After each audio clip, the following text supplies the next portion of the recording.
Super 6లో లక్షల ఉద్యోగాలు ఇస్తామని ప్రకటించారు మంత్రి వాసంశెట్టి సుభాష్. వైసీపీ పాలనలో ఉద్యోగాలు లేక యువత విసిగిపోయారని ఆరోపించారు.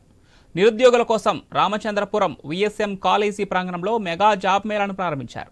ఈ కార్యక్రమంలో కలెక్టర్, ప్రముఖ ఐటీ, ఫార్మా కంపెనీల అధికారులు పాల్గొన్నారు.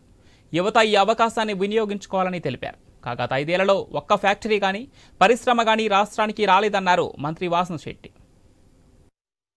గమనిస్తే గత 5 సంవత్సరాల్లో ఈ ఫ్యాక్టరీస్ కానీ పరిశ్రమలు కానీ ఏవీ రాలేదు.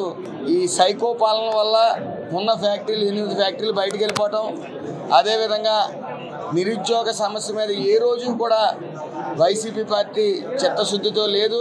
అదేవిధంగా వాళ్ళ ఆగ్రహానికి లోనయ్యే మరి యువత కానీ ఈ నిరుద్యోగులు కానీ ఎవరో ఓటేయకపోవడం వల్లే ఈ 11 సీట్లకి పరిమితం అవడం కారణం. అదేవిధంగా గౌరవనీయులు రాష్ట్ర ముఖ్యమంత్రి నారా చంద్రబాబు నాయుడు గారు మీరందరూ గమనించాలి, తొలి సంతకం మెగా డిఎస్వి మీద సంతకం పెట్టడం జరిగింది. అంటే నిరుద్యోగుల